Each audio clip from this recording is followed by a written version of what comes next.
Keto diet: 10 mistakes to avoid when doing keto. The keto diet takes some getting used to. At first, it may be hard to follow, but as long as you know what you're getting into, the transition to a keto lifestyle, and the weight loss and health benefits, may really be worth it. Many people find the food really satisfying, but get tripped up by these potential pitfalls. 1. You eat too much protein. It is incredibly satisfying and a vital source of fuel, but that doesn't mean you should indulge mindlessly. If you eat too much, it will knock you out of ketosis, the state when your body burns fat instead of carbs for fuel, and you won't get any of the benefits of the diet. Too much protein can also put a strain on your liver. The keto diet works best and is healthiest when you consume moderate amounts of protein. Measure and track how much protein you're eating from the very beginning. 2. You focus only on the low-carb part of the program. You need to get the right amount of protein and fat in your diet in order for it to work. In keto speak, you need to track your macros. See mistake number 10 if you need some help with this. 3. You're timid about fat. If you want to get into ketosis, you'll need to eat more fat.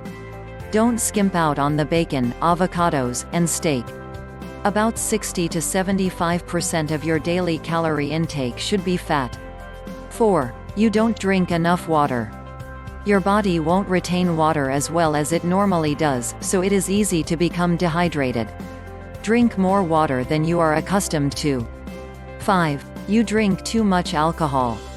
You can have a little alcohol, but too much might undermine your willpower. Alcohol also can't be stored as fat, which means your body will metabolize it before the fat. That will slow your weight loss, if that is your goal for trying keto. 6. You don't get enough sodium. Seriously, even if you normally have high blood pressure, you might need to increase your sodium intake. Dr. Amy Goss, who runs clinical trials of the keto and other diets at University of Alabama at Birmingham, tells her patients to drink broth, which is high in sodium, in the afternoon. If you are on blood pressure medication, consult your doctor before going on the diet so your meds can be adjusted. Many people, especially exercisers, benefit from the occasional no-carb electrolyte drink, which helps replace sodium along with other depleted nutrients. 7. You scarf down too many nuts. Nuts are a great snack on keto, in moderation. For one thing, they do contain some carbs, so you have to be careful about that.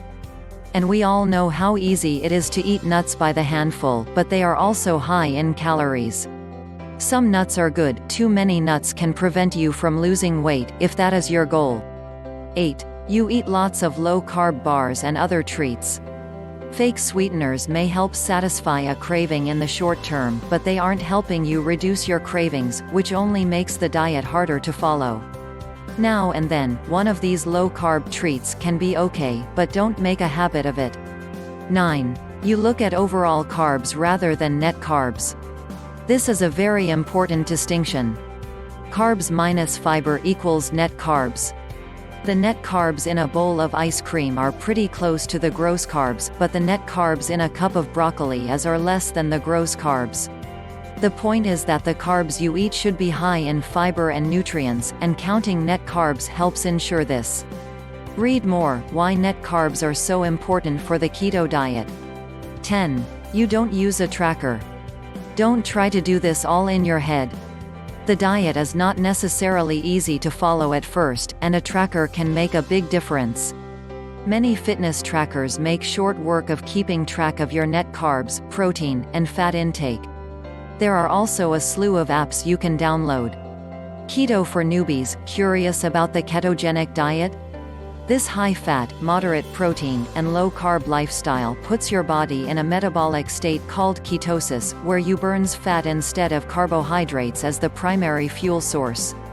Read more here about what keto is and see all of Kitchen's coverage on keto here.